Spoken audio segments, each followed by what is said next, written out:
Hey, Davide, welcome to the podcast. So great to have you along. And we're going to be talking all about Skimo today and you and your background. But first things first, I want to talk about something that's on my mind.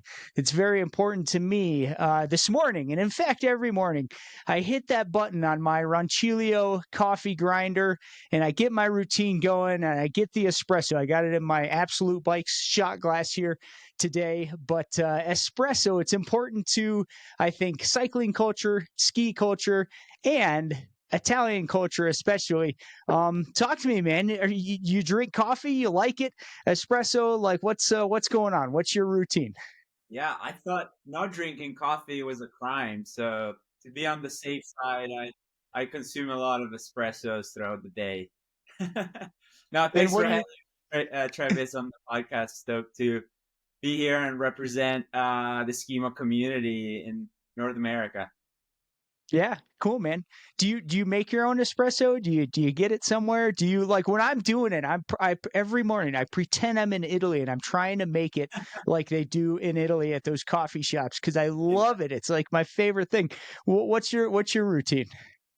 Yeah, I'm not too picky when it comes to beans, but I do like very short ristretto espressos.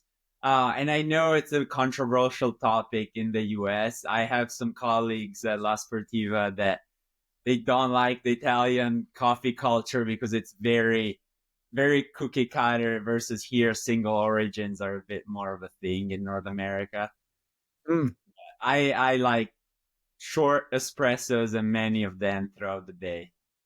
All right, good for you. Yeah, I like it. In Italy, man, the volume is small, right? We're Yeah, talking like 1 ounce, half an ounce sometimes, but man, it is so strong, and it yeah. just, yeah, it brings you right back, huh? Um, so what about ski mountaineering and Italian culture? Like, kind of give us that story, like the history, the culture around it, and maybe even bring that into your own story. How you grew up with I think alpine skiing, with swimming, triathlon, and then into skimo. What should we know about all that, Davide? Yeah, ski mountaineering has a big heritage and culture in Italy and in a lot of the European Alpine region, dating back to World War One. Some of the most gruesome battles during World War One were fought on skis, Mm. just to above the 3,000 meter peaks overlooking the valleys and strategic military areas. And so Italy, France, Austria, Swiss, not so much. They have a big heritage when it comes to the sport, and that's why you see a lot of the military teams that are top in the each country's federation and top of the World Cup rankings. And also you see with a lot of the grand courses races such as the PDG, the Mezzalama, a lot of those have that military heritage. Mm. With that being said, I think that in the US, when I moved to Colorado, the 10th Mountain Division and the Second World War um, story. That's something that we weren't exposed to in the Italian Mm. history books when it comes to like the Camp Hale and the 10th Mountain Division. So I discovered that while living here in Colorado. And I think it's super cool to like always have that bridging of cultures and having human powered sports to be the vessel for telling that story and reminding us that we can all sort of play along and that there's like common threads that unite us all. So I think it's super. Excellent. And in those, am I right that even now in some of those countries, Italy, maybe France as well, the top skimo athletes who are aspiring to the Olympics are actually part of the military, and that's kind of how they get their funding, salary, supplies, etc. Yeah, yeah, for sure. We have a few, similar as in the US, we have a few different armed forces that are sort of like the pipeline into the representing the national team. So the first level is, making it into those armed forces salaried positions. And then if you're good enough, you step up to the national level. And that is true for most of the sports in Italy. So that's the main difference with the US. US is probably more like privately funded. And in ski mountaineering specifically, some of the top ones are the Alpini. So the Alpini is the special military ski force that has that heritage in World War One. So they're the specialized ski forces, and that's why some of the top Italian ski mountaineering races are within that specialized segment. And it's sort of like our Navy SEALs comparison, like very, very, very renowned and very good at what they do in the mountains. And yeah, it'll be interesting to see, not to go off on a tangent, but now the sprint course and mixed relay disciplines in the Olympics, that's not exactly the Italian specialists, which is ironic given that the upcoming Olympics will be hosted in Italy. I hope that we get it together as a country in terms of representation, but it's not as strong as some of the longer grand courses and individual World Cups, for that matter, level. Yep, interesting. And how about your personal story, Davide? So I think you're coming in from Boulder, Colorado, of course, known to many people as the center of the universe, probably for myself as well as a former Boulder resident. You work for La Sportiva, one of the key brands in the Skimo space, kind of doing activation, building community, being out there also as an athlete. I think you're, my understanding, not aspiring to the Olympics, but like, man, you're racing at a high level. You're winning races. You're kind of like, there's in the U.S. A handful, just a few, maybe 3 to 5 guys who are kind of super top doing the World Cups, and you're right below them. You're at that next level, with another handful, really racing at a super high level. Tell us how you got there. Tell us your backstory. Where'd you grow up? When you've been in the States a long time. What should we know about all that, Davide? Yeah, that's a loaded question. So I'll definitely came to the US almost 2 decades ago at this point, through various pipelines, originally with schooling. And what got me to Boulder was triathlon. Specifically, and a business master's degree here at the Leeds School of Business. And I know you're a fellow buff, and we have a lot of buffs alumni that follow you. And I think Boulder is such a cool space for endurance sports, and triathlon, trail running, road running. It's a way of life in this town. And also the skiing is also very strong. I know John Gaston, for example, went to CU, and a lot of kick-ass skiers come to CU Boulder for their education and then move back up in the mountains of Colorado. Yeah. So my own pathway has been sort of varied. I come from a very passionate ski family in the Italian Alps, and then veered off into triathlon when I moved to the US. So fairly late in life. I've always been a super active kid growing up. But I think Boulder was definitely the place that had the biggest impact in my life. Although I started triathlon when working in Honolulu, Hawaii, the birthplace of triathlon, Boulder is definitely what solidified my position, both personally and professionally, in the endurance outdoor space. And, having competed triathlon at a professional level and having seen different professional circuits come and go, high B, draft legal triathlon, and having seen the Greg Bennett's of the world and, Tim Don's, and having raced neck and neck with them. And then having seen 70.3 circuits come up, and now T100 and the pro triathlon circuit.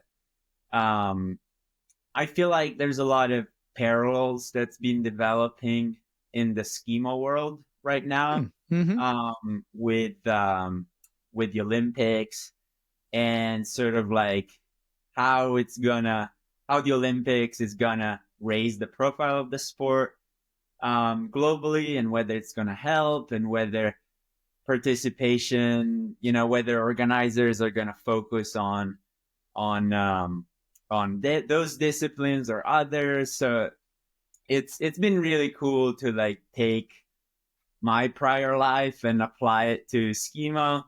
And that's sort of like at the top of the spear, but I think that there's a big interest right now at the grassroots level, and also from the novice level in the sport, especially here in Boulder at Eldora, at our doorsteps. Having had conversations with other people in the sort of space, it seems like it's one of the best communities around in America as to interest and participation and potential for this sport to grow in the US. So I'm excited. Boulder always seems to be like a place to be in the outdoors and the endurance, and it's not always roses and flowers. It's not always awesome to have all this pressure and all this buzz. Sometimes I wish it slowed down, but that's kind of like the long-winded answer. Yeah. Cool, man. Thanks for sharing.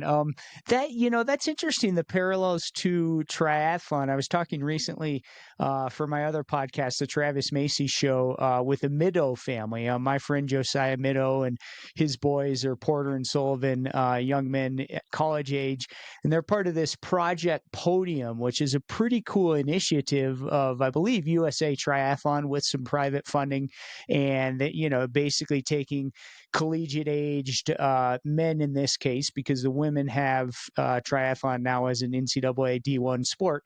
But anyway, in this program, it's an Olympic development program. They basically get a college scholarship and get to train as pro athletes with all of the infrastructure and support, coaching, etc. I can imagine, who knows? Obviously, we're not doing it 2026 Olympics for Skimo, but maybe 2030 or something. What if a program like that developed and you could get 10 young men and 10 young women and have a full-on program like that, basically alongside a college education and scholarship?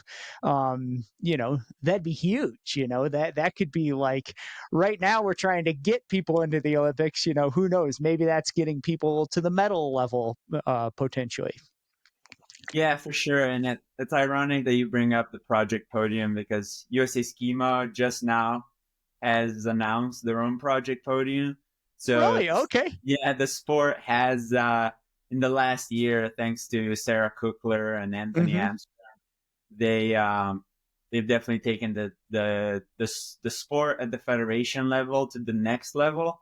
I was lucky enough to be part of the national team training camp last year in 2023 Nice. at the Olympic Training Center as a staff / coach role. Although I had qualified for the national team on a few occasions, I'm not a U.S. citizen, so I never able to, go down that pathway. But the Project Podium is pretty exciting, and it's ironic that a lot of the triathlon people from the Project Podium triathlon side are actually somewhat related to the USA Skimo Project Podium. Yeah. So there's a lot of similarities as to like where the sport is going, because it's very Eurocentric. Similarly to the Triathlon Project Podium, if you talk to those guys on the on the elite national team in triathlon that Yep. pursue ITU, draft legal racing. That's the Olympic format. A lot of it is European centric. So USA Triathlon has a headquarter, I believe, in Girona. So just to be closer to the races. And I know for USA Cycling as well, for the when mountain biking became an Olympic Yep. sport, Yep. he also went through these conversations of having to have a home base in Europe where the World Cups are based. So I know that that's the direction that USA Skimo is going for sure. What kind of leaves me a bit puzzled is what's going to happen domestically, because while the Olympic dream is definitely something that can fuel the fire and can be aspirational, I still think that the USA has a long way to go when it comes to having international representation. The level is so insanely high in Europe, just because it's been part of the culture for way longer, and there's more of a pipeline development for the youths. What I'm kind of puzzled a bit is to, like, what's going to happen domestically with the race circuit, and if USA Skimo is so focused on developing the next medal contenders, that game is played across the Atlantic for sure. Yeah.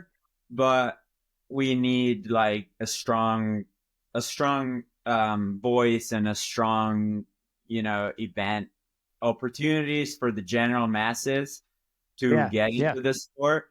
So it's happened in triathlon. Like when triathlon became an Olympic sport, around that same time, Ironman kind of came up as a more professional organization. So you can kind of see that a lot of Ironman participants don't even know who the pro that won the most recent World Cup in ITU in Europe is, or so there's that whole game of like, there's that whole question in people's mind, like, oh, is this going to be good for the sport? Given also that it's not even like the most pure representation of the sport.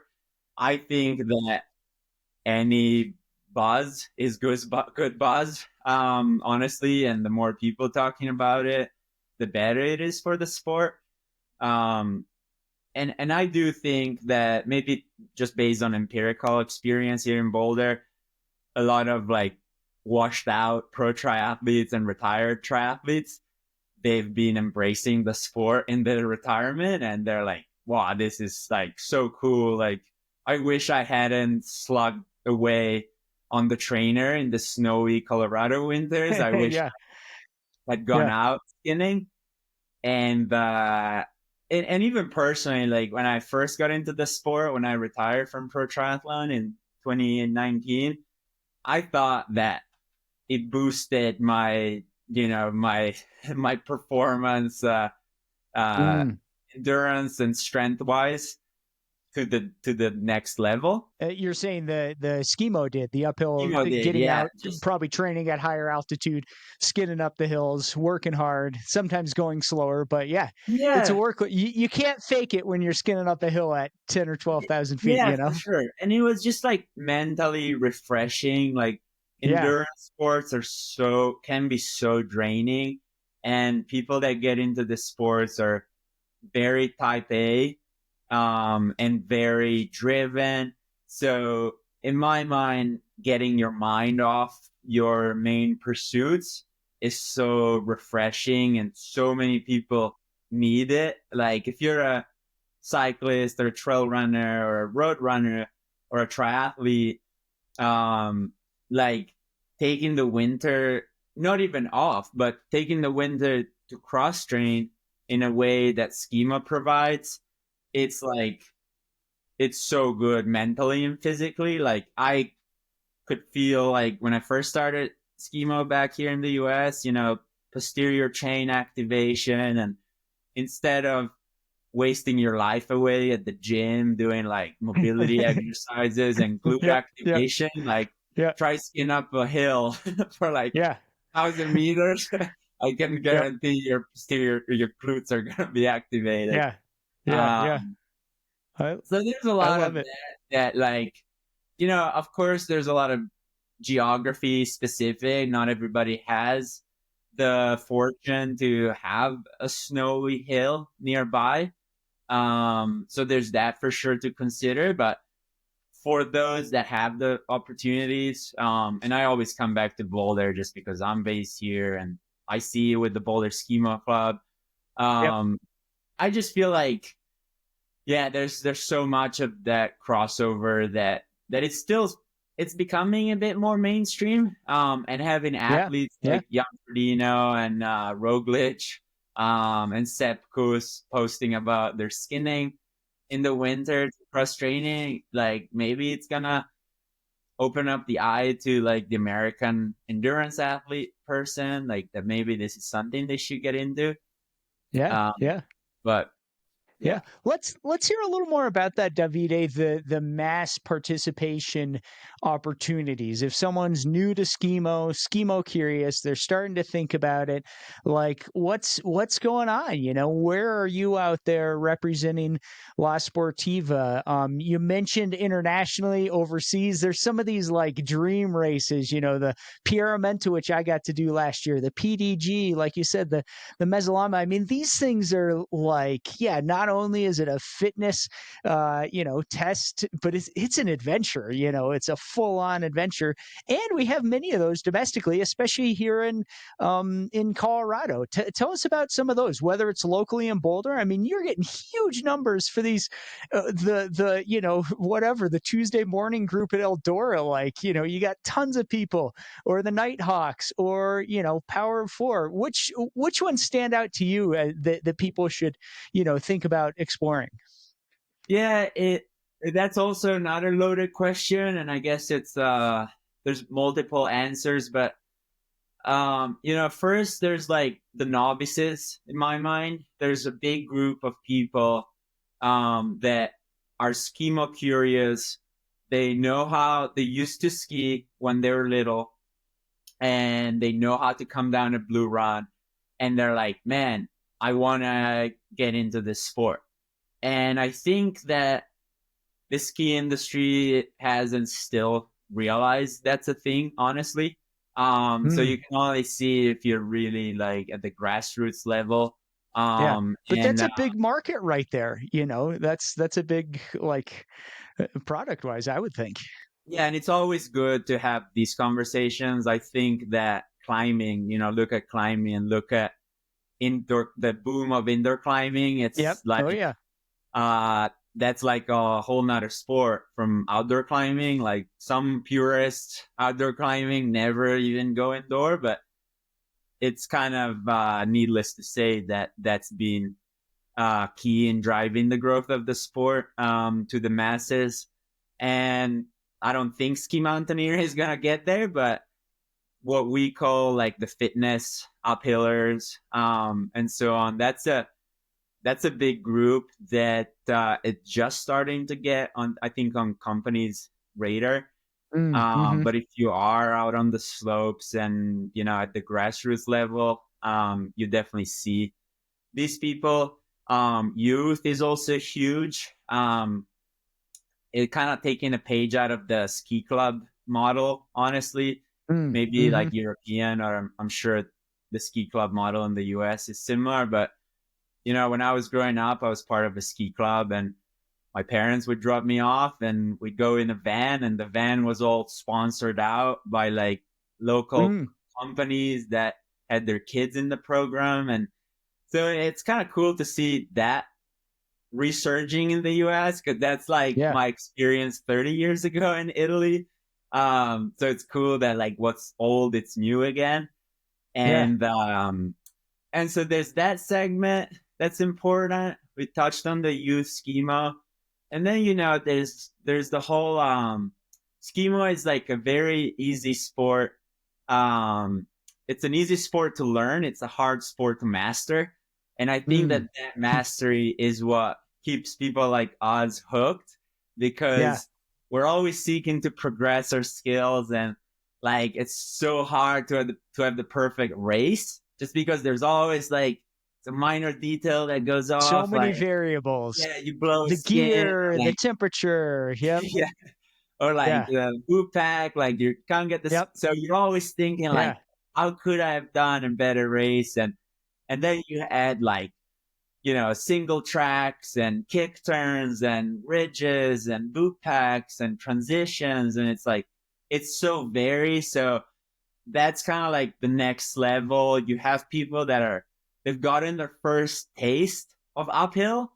And then maybe like whether that's skinning at Eldora or like at the local resort. Yep. Um, and then they're like, man, this is awesome.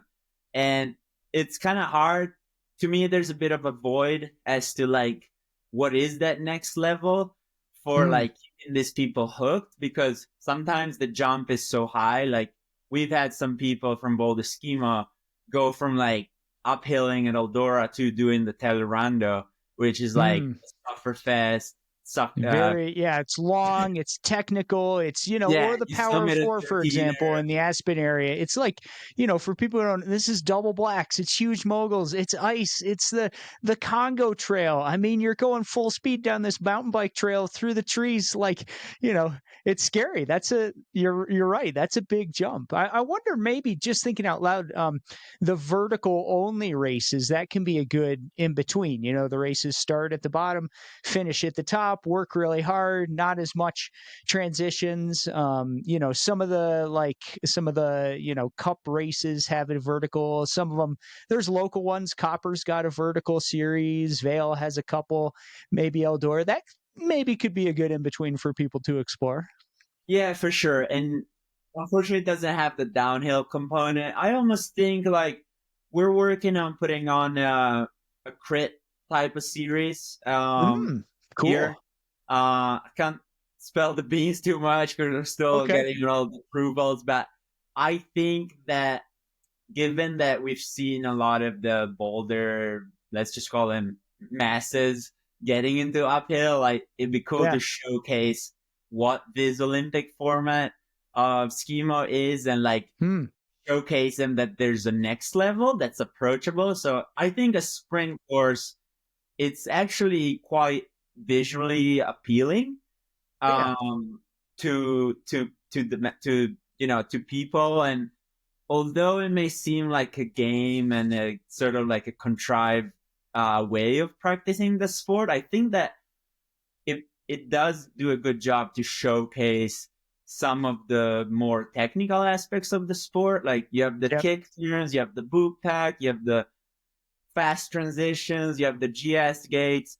So I think that in a longer format could be the way to go in terms of Yeah. like having more of a spectacle showcase of the sport.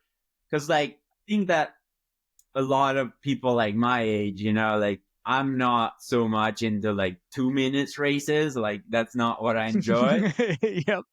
But if you put in like a short track crit circuit, I think that could be pretty. I would sign up for something like that. Yeah, yeah. I um, think that's a neat idea.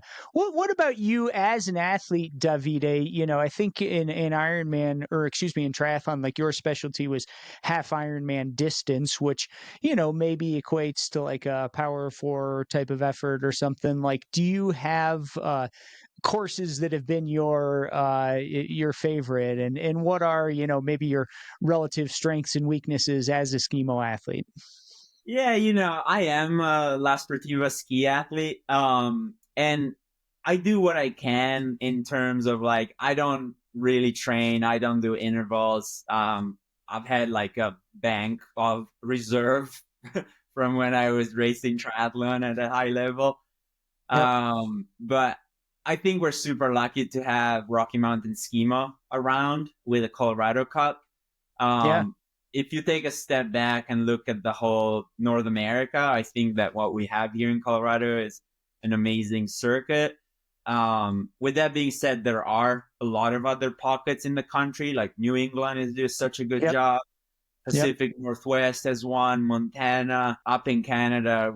I haven't even scratched the surface, but I think that the U.S. is such a big place. I've come to realize that Yeah. that it's hard to like get everybody like on the same page and have a cohesive voice as to like what's going on nationwide.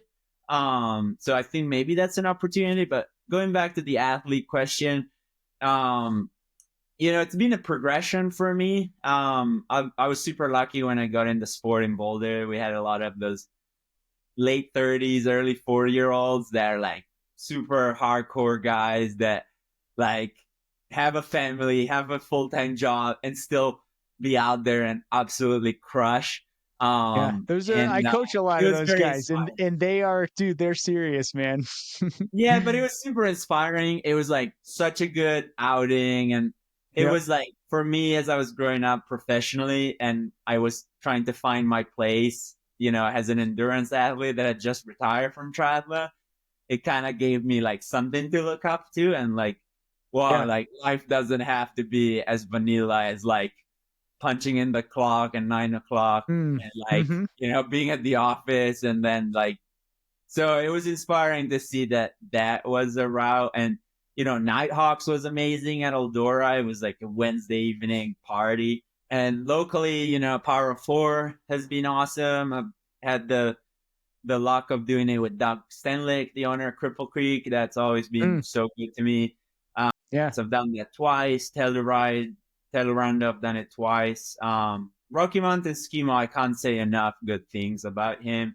I feel like he's taken on a huge load on his shoulders for the sports growth. He's got Yeah. Oh races yeah. at Wolf Creek, Santa Fe, Taos, Winter Park. We just did one at Granby, and he's got a Colorado Cup series with prize money. So I think that as a one-man show, he's doing such a phenomenal job with the marketing, the website, the social media, the Yep. content, the race Yeah. No kidding. marketing. And that's Like Mark, right? Mark Hoob, yeah. Yeah, And yeah, like yeah, big yeah. shout Shout out out to to Mark. That's like, man, hardworking guy. Just getting to those places to create the courses and make them happen. I've done a lot of those races. I mean, it is heavy lifting. That guy is running yeah, for full sure. speed getting this done. Yeah, And he's a one-man show and you know, it's just such a heavy lift. I see a lot of these iconic Italian races. They hire a whole guiding company just to set up courses like the wow. Mezzalama, the Yeah, Adamello Ski Ride. There's an army that puts on these races, and he's yep, just out there solo, and it's gotten so good. And so when I was hired by La Sportiva to build up the ski marketing, that's like my go-to has been Mark. I just think that there needs to be a professional, race execution. And it's all here in Colorado at our doorstep. So, but I know that there's a lot of circuits throughout the U.S. as well. So if you are based in different regions, I would just say like USA Skimo is a good resource. It's got a club listing on their website, or just Google it. Schema in your area or your state. We always get requests from La Sportiva, and we wish we could support them all, honestly. And but we can't. We're still like a small organization yep, in yep. North America, but we're like very small team, and we're trying to do our best. But there are opportunities for schema couriers or people that want to get into racing even to just get involved on the Yeah, local yeah. scene. That's a great reminder, Davide, and a good reminder to me. I think even for this podcast to, make sure I want to get some athletes, race directors, people from other areas of the country, because we get used to what we're used to, and especially for me being here in Colorado, that's kind of what I know as well. Let me ask you about one other race, and that's the Elk Mountains Grand Traverse, kind of a Yeah, different style of race. We yeah, have most of these you talked about. We're talking probably an hour and a half to maybe 4 or 5 hours, steep up and downs, technical skiing. The Grand Traverse, more of a, it's not too steep. It's point to point. It's a journey, but it starts at midnight, right, in Crested Butte and finishes in Aspen the next day. You're talking like, 6 hours or so for the winners, up to all the way. Man, what is the cutoff? 16 hours or something like that. Yeah. Have you done it, You Davide? Or are know, you at all interested? It's a different style from what you kind of are talking about here. yeah, for sure. And Doug Stanlick of Cripple Creek Backcountry, he always says that that's the North American race to do. And I know that that's one of the grand courses in America. Like that's the Yeah. equivalent in America. And it brings out like the Skimo curious. Like I'm a backcountry skier. I don't like the word Skimo because it's spandex, but I'm gonna Yeah. do the traverse. Yep. Yeah. So I've never done it personally because I just love skiing and Yeah. the long sufferfests are not for me, and I just love racing head to head with other people. And for like 4 hours is like where I'm starting to be like type 2 fun, where I'm more of a type 1. Like even in the moment I super enjoy racing, so to Yeah. me Yeah. endurance sports are type 1. So when it starts to become like that, like I would love to be like, I just want to do it for the experience, but I know myself enough that I would want to pin it. And like those guys are fast, and that kick and glide is not my forte. Um, but I know it's an iconic race. And there are plenty others like that. I repute the grand courses, so like the pinnacle of the sport in the US. I think Power of Four is another one of them. The Shadhorn in Big Sky, Montana Yeah. is another Yeah. one. I'd like to do that sometime. I've never been up Yeah, there for it. me too. Yeah. And what else? Telluride was awesome when we were able to summit Palmyra Peak. I just think racing is so fun I wish more backcountry skiers, honestly, got to wrap their head around it, because especially in Colorado, the snowpack is so unstable and you just end up wasting weekends like trying to find good snow conditions and trying to plan it, trying to line up with your partners, and just go do an organized race course that is a safe, heavy mitigated um, event race, and like work on your technical skills. And then when the good backcountry skiing actually comes around the spring and the snowpack settles, then you would have found not only race partners to go out in the backcountry with, but also you would have developed your technical skills to actually know what you're doing in the backcountry. So yeah, I just think that it's kind of a no-brainer, like getting Yep. involved Yep. in the sort of race circuit. And you don't have to race it if you're not a racer, but just like take the chance for going on an amazing adventure, because all races that we do are off the groomers and you go in places that you wouldn't otherwise get to, and that's Yeah. what I enjoy the most. Yeah, yeah. I love it, man. And I love to summarize that race conversation. I think what you're saying, Davide, is like there's a little something for everyone. There's the group thing with Boulder Skimo going up to Eldora. There's, man, there's a Congo line of skiers in the morning at Yeah. Aspen or Crested Butte, or Steamboat. Even, our little ski hill up here in Salida Monarch, more and more people out there in the morning. And then on the race scene, you've got, if you like the steep, fast type 1 fun, like choose those races. And if you want the slog or the epic journey, Grand Traverse. I coach a number of Grand Traverse athletes every year, and I've done it a bunch. And I kind of, in my mind, I almost think of the Grand Traverse, to me, it's like closer to an ultra run than it is to like Power 4 almost. And it's not right or wrong. People just gotta choose what you like, and kind of go go from there. Let me ask you another personal question, Davide, and this is about transitions. I'm especially interested in when someone is an elite and or professional athlete, and this is something I've navigated myself. Actually, for me, it was a very hard moment shifting from like, okay, here's this thing that you're doing professionally, and it's a big part of your income, and then moving on to what's next. How did that go for you? Like, what was good? What was Yeah. hard? Maybe what advice would you have for other athletes navigating a transition like that? Yeah, it was the worst, honestly. Yeah. Was, I've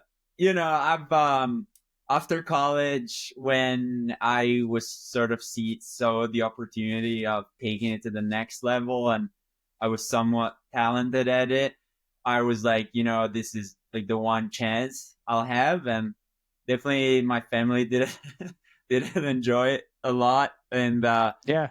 but I was super stoked on what I did and taking those chances, and it was super hard living. Honestly, it was nothing glamorous whatsoever, but I loved it, and it definitely leaves a big void in your Yeah. life just because it's such a personal, selfish pursuit, and you are a one man show. Like finding the sponsors and negotiating, and then Yeah. organizing your whole trips, and organizing with the race directors, and then self promotion. I was like at the early ages of social media, Yep. and I kind of saw that becoming more and more part of the pro athlete's game. Nothing like it is now that every pro athlete needs to have a YouTube channel to be Yeah. relevant on top of like winning the biggest races. Yeah. But yeah, it just gives you like such a drive and such a, you gotta get up in the morning and get going. Otherwise, it's not gonna go well on the race start line. So it definitely left a big void when I decided to retire. And, you know, luckily I had Skimo because I didn't want to ride my bike, go to the pool, or go for a run, just because I associated that to my prior life. So luckily, I thought, man, I live in Colorado. Like, there's so much snow. People move here for skiing. Yeah. But I found this alpine skiing cost being so high, and I did not want to deal with I-70 here. So I was like, Yep. man, I remember like when I was young, I remember seeing all those people going up, those old kooks going up with skins up the lifts. And I wonder if that's a thing around here. So that's what got me in it. And Anton Krupicka at the time was slamming Eldora laps. So it was cool to have him. And then I found Nighthawk. So again, going back to like having that community and having those old dogs to like try to emulate was super cool. And I found my place in the outdoor industry, just following triathlon, and it worked out. I think it worked out so far. But I think I'm very passionate about sports, and I love them, and I think that companies, especially like La Sportiva, they are pretty core, and they need core people to Yeah. Yeah. um, represent them within consumers, and speak their own language. And so I sort of found my niche there. So I'm super grateful and stoked for where I am so far in life. But USA Triathlon at the time had some resources for navigating the life after retirement Cool. from pro Oh, sports. yeah, tell me more. Was it counseling or what job training? What would they provide? Yeah, That's it really was very much like that. It all started. I somewhat got involved. I forgot what it was called, but I had a few friends that were also in my similar boat, but more like on the draft legal pathway, cool. that they went to work for USA Triathlon, bringing Okay. this Yep. issue up, as in like, man, there are so many people that are like in their 20s and mid 20s, and that they didn't, they're retiring from racing the World Cup, and like all of a sudden they have to enter the job market, and all they Yeah. have on their resume is like, oh, I was in Europe chasing World It can Cup points. almost feel like a death too, identity wise, For mental sure. health wise. Like you said, what's on my resume? Okay, now I look at my peers, same age, and I'm all these steps back. In the corporate world. It's hard. I'm glad that Yeah, they have those resources. That's great.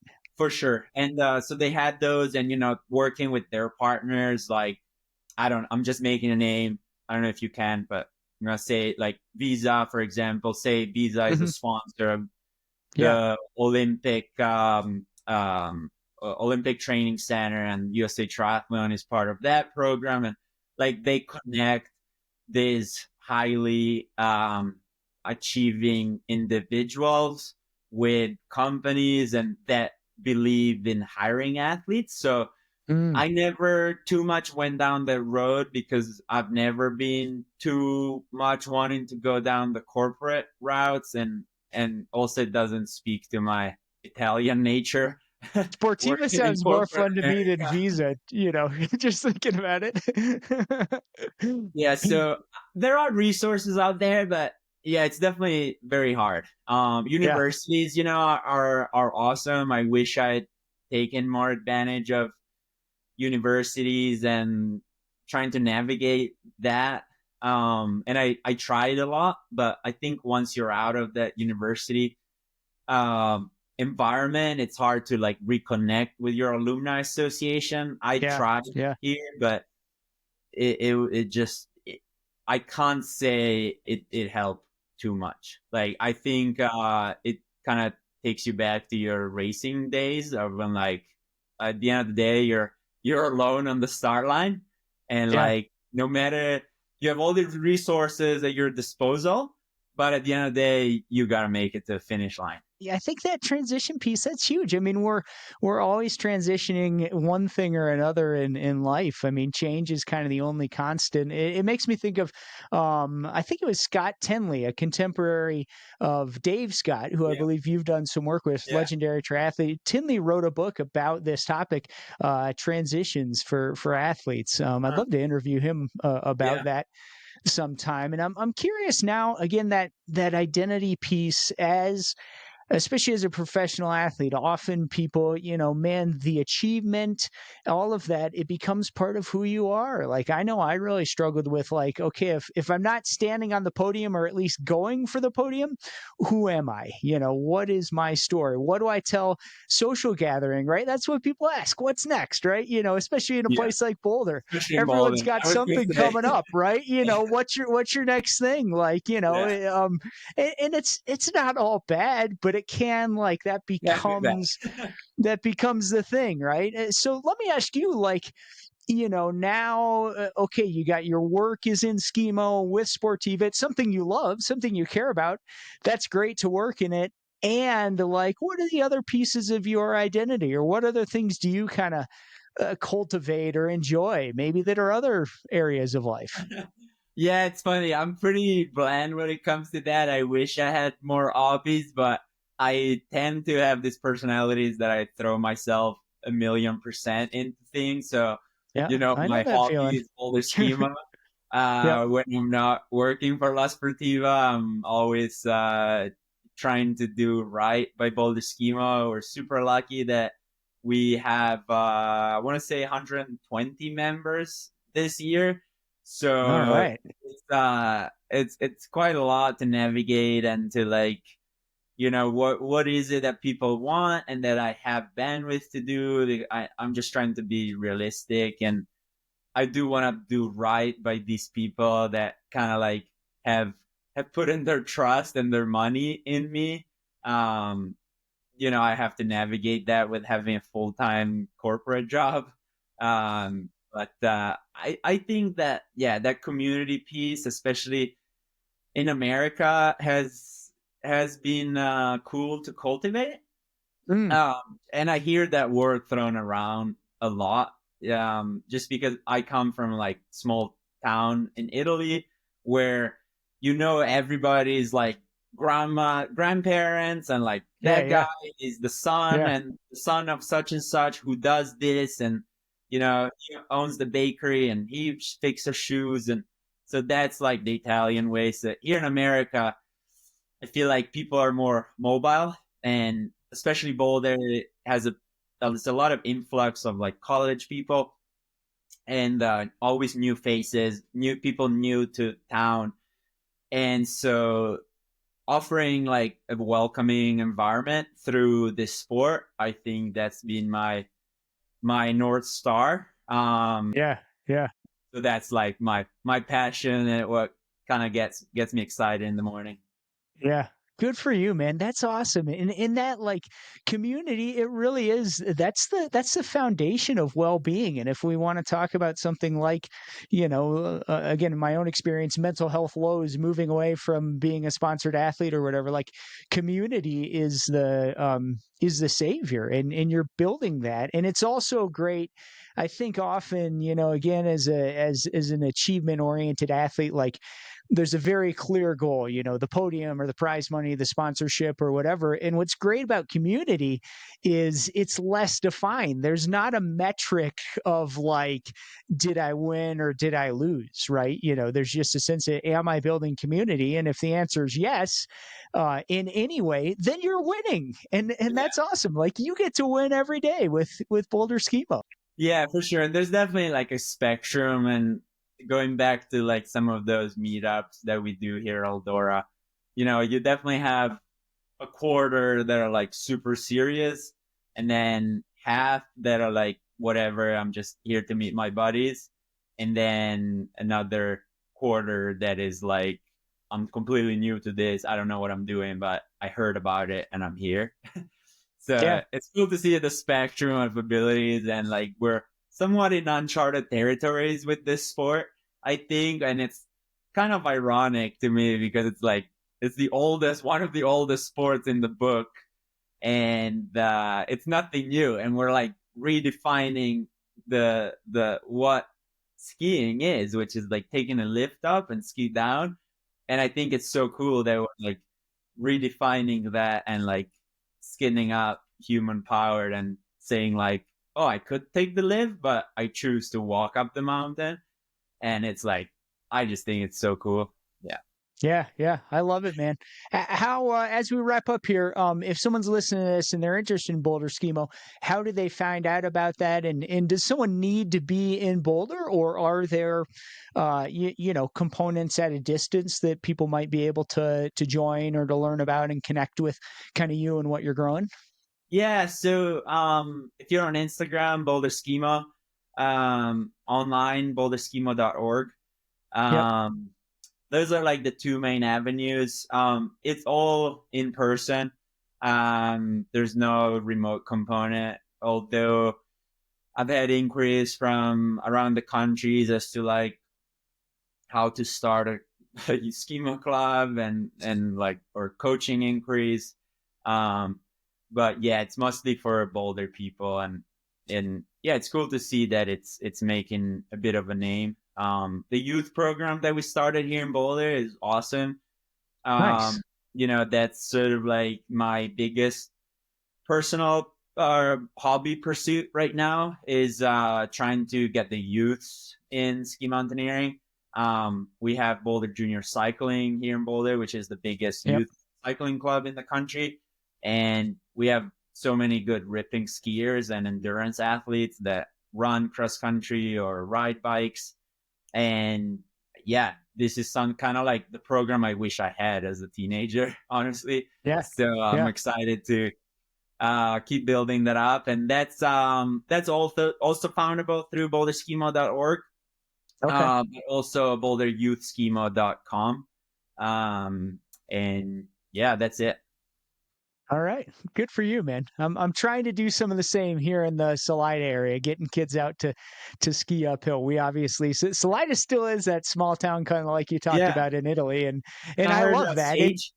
Sage Kennedy moved there, Yeah. right? Oh, yeah. Yeah. You know, Sage Kennedy, former guest on the Travis Macy Show podcast. He's a friend of mine. Sage is getting into, of course, those who don't know, professional ultra runner for Hoka. Sage is getting into the uphill skiing. Yeah, He and I get out together when we can. So yeah, nice. it's been slow going, getting the kids into it, but there are kids here, and you talked about this on your podcast with Grace Stayberg. You know, to be a really good Skimo racer, you have to be a great downhill skier in Yeah, addition to being very fit. And I think for kids, having some of that background, whether it's just skiing a lot, alpine racing, here in Salida, kind of the free skiing is a big thing these days. So who knows if some of those kids, you know, maybe they like free skiing and they like mountain biking. Well, Skimo could be a great thing to help you get ready for mountain biking, you know, and potentially race at a high level. So anyway, at for least sure. that's what Yeah, I'm telling the local high schoolers. you hit it right on the nail. I think that there's a lot of work to be done in the US with the schema imagery. Yeah. It's not the Yeah, most the glamorous, spandex. but yeah, and just like generally, like it just looks too bad to become like something.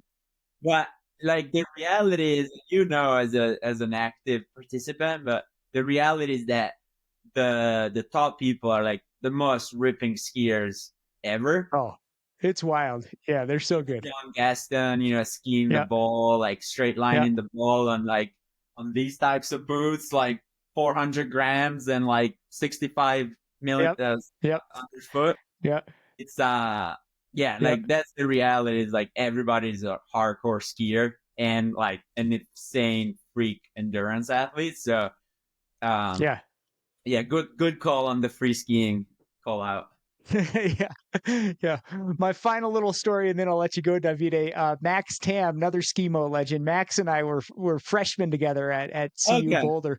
Oh, Like you nice. said, you know, of course, we call it the Harvard of the West, those of us who Yeah. attended the school. But anyway, so Max and I go way back. But as I started to get into Skimo, you know, I kind of realized, like, you know, first of all, I don't know if I could ever hang with these guys on the uphill, but there is no way in the world I can ever ski downhill with someone like Max or John. Yeah. You know, and that actually for me that was kind of good because I had the running was so competitive for me at the time. It was like, hey, here's this other thing, and I would recommend to anyone be a multi-sport athlete. Skimo I can do for fun, and I can get better, and I can race hard, but I'm never going to win. And that was actually for me like super fun to That's awesome. not have that pressure, you know? Pressure. Yeah, good to hear. Yeah. Yeah. Yeah. Especially for people that Fr- are summer focused. I've seen yeah. a lot of that, like some in recent years, some pro cyclists in Boulder, like Cat 1, 2, that are like, man, I've seen like Roglic and like I was mentioning, a Yeah. couple of pro world tour cyclists that they dabble in skinning, but just as a way to like get a 4 hour day in the mountains at a high elevation and just, you know, not be on the trainer. So I've seen a lot of that also, like, not in it, not to, you know, race it, but for like get their mind off their main summer sport. So that's Yeah. cool. Yeah. Nice. Hypothetical, Davide. What if we got like Primoz Roglic or maybe the Pog or like, you know, the best of the best cyclists? What if they raced uphill on skis versus like Remy Bonnet? Like, what do you think? What's your prediction? Would those guys have a shot? I mean, I don't think so because we just did the National Cup at Wolf Creek with um who was it that ultra runner that moves to France in Walmsley, maybe? Walmsley, yeah. Jim Walmsley? Jim Yeah. Walmsley, like awesome, like and a hell of an athlete. And you know, Yeah. our La Sportiva athlete Joe Demore, he actually out took him in the vertical, so they had a Mm, bit of a yeah. sprint finish. But and Joe is like a former vertical world champion in running. So just to say that I think that we are getting to the point where like specialty is like key. Um, Even in Skimo, like you have the sprint and mixed relay specialty, and then you have the individual and maybe vertical. specialties. But I think zero chance, honestly. I I agree. think, I think they could, even in the vertical, there's so much skill, there's so much technique. Like it's not just, man, my first Skimo race, I just took off running. I was in a running race and then like, Brian Smith and everyone just blew by me because they actually knew how to ski. And like there's so much technique. And yeah, I mean, yeah, for Roglic, sure. if he Yeah, wanted to get into Skimo, I'm sure he could learn that technique, but it would take a couple years. And who knows, could he get to the level of a Remy Bonnet or, even a Cam Smith or something like, I don't know, like those guys, man, they're so smooth. They can run yeah, and for glide sure. at the same time. It's magical. Yeah, and he reminds me a lot of swimming. Swimming has a lot of this component as well. Yeah. You could have the biggest engine you could, but at the end of the day, like you see it in the pool all the time. Like someone is absolutely trashing themselves and going nowhere, versus the lane next to it is like someone is just chilling and going like 3 times as fast. Yeah. Yeah. So I think Skimo has a lot to that, and you only realize it once you become competent at it, and that's Yeah. why like I'm not a big like interval training guy in Skimo and Mm. so on. Like I'm always, coming from that swimming background, I'm somewhat of a lazy trainer. It's like I'm looking for all the efficiencies I can. And that's like what makes it cool. And I think cyclocross has a lot to that too. Like some Yeah. Oh, cyclocross totally. friends of mine say, like, I just love that you not the fittest guy wins, but it's like most put together racer. Like you have physical abilities, but you also have like strategy and equipment and like technique and so many pieces that to me makes it exciting. And I always go back to that. Skimo is easy to learn, hard to master. I think that Yeah. sums Yeah. it up well. It's about being smooth. You talk to an elite Skimo athlete, you say, how'd the race go? And if it was a good race, they say, we had a smooth race, Yeah, like we managed the skins, nothing blew out, transitions were good, no one got too cold, ate right, fueled right, yeah, all that stuff. yeah. It is so, you want one sport, man, that is like hard and adventurous and also highly intellectual. Skimo, there you go. Yeah. Yeah. Davide, thanks, man. Sure appreciate your time. Final question, Davide, why should people ski uphill? Got because sitting on the lifts it gets cold. There you go. Dude, that is a great answer. Yeah, sitting on a lift is cold. I think yeah, just man, you can't find me sitting on a lift ever anymore. Like even if it's I don't know what it is. Maybe I've overdone it, but yeah, I don't know. I sit too much at work. I just want to Yeah, get out yeah. and move. All right. Well, thanks for your time, man. I sure appreciate it. This has been a ton of fun. Folks, check out Davide with Boulder Skimo with a La Sportiva stuff. He'll be doing brand activation at an event near you. And yeah, man, cheers to the espresso. Avoid ski lifts and drink espresso. You'll be skiing uphill. Thanks, Travis. Thanks, everybody.